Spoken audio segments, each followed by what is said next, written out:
Subscribe to our YouTube channel and press the bell icon for the latest updates. How to delete all conversations on WhatsApp on an Android device. Go to your phone menu. Find WhatsApp.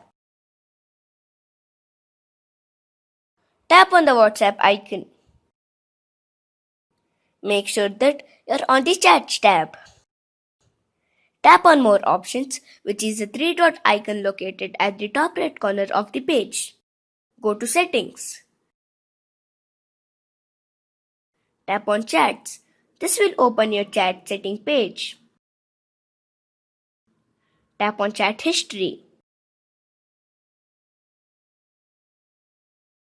Tap on Delete all chats.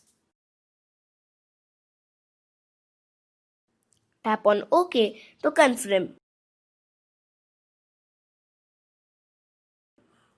Now go back to your chat screen.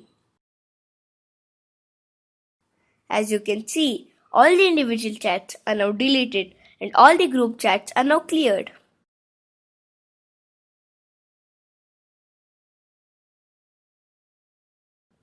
In the next video, we will show you how to delete group chat conversation on WhatsApp.